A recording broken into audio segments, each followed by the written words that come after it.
ఎంతకాలం చూసినా మనలో రాని మార్పు ఏంటి అని అంటే, మనమే సన్నిధికి వెళ్తాం, మనమే పాటలు పాడతాం, మనమే వాక్యాన్ని వింటాం, మన పిల్లల్ని తీసుకొచ్చి సన్నిధానంలో కూర్చోబెట్టాం.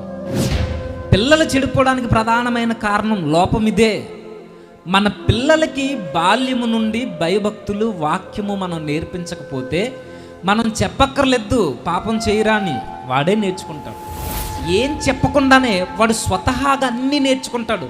సిగరెట్ కాల్చడం నేర్చుకుంటాడు, మందు తాగడం నేర్చుకుంటాడు, బూతులు మాట్లాడడం నేర్చుకుంటాడు, వ్యామోహంతో రంకెలు వేయడం నేర్చుకుంటాడు, తల్లిదండ్రుల్ని అపహాసిస్తూ మాట్లాడడం నేర్చుకుంటాడు, పెద్దల్ని అగౌరవంగా పలకరించడం నేర్చుకుంటాడు, ఇద్దరు కలిపి తాగేయడం నేర్చుకుంటాడు, అన్నీ నేర్చుకుంటాడు. మనం ఏం చెప్పక్కర్లేదు. మనం ఏం చెప్పకుండానే వాడికి ఎలా అలవాటు అవుతుంది అని అంటే, మొదటి కారణం మన అతి గారాభం.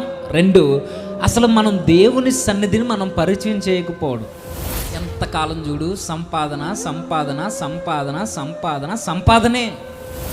ఎంతసేపు చూడు ఏం తిన్నాడు, ఏం చేస్తున్నాడు, పడుకున్నాడా, ఏం కొనివ్వాలి, ఏం పెట్టాలి, తిండి గోల, సంపాదన గోల, భవిష్యత్తు గోలే తప్ప కనీసం వారితో 10 నిమిషాలు కూర్చుని నిద్రపోయే ముందు పట్టుమని 10 నిమిషాలు దేవుని కొరకు వారితో మాట్లాడిన నోరులు ఉన్నాయా?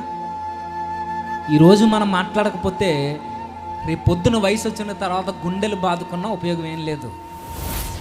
దైవజనుల దగ్గరకు వచ్చి, నా కొడుకు నా మాట వినట్లేదండి, నా కూతురు నా మాట వినట్లేదు, ఎవరో ప్రేమ వ్యవహారాలని చెప్పి ఎవరితోనో పోతానంటుంది, ఈడేమో తాగుడు సహవాసాలని ఎవరితోనో తిరుగుతున్నాడు, ఇలా నాశనం అయిపోయాడు, మా మీదే తిరగబడుతున్నాడు, ప్రార్థన చెయ్యండి అయ్యా అని దగ్గరకు వస్తే దైవజనులు ప్రార్థన చేస్తారు. ప్రార్థన చేసినంత మాత్రాన నీ కొడుకులు కూతురు మారిపోతారు అనుకుంటే అది నీ అమాయకత్వం.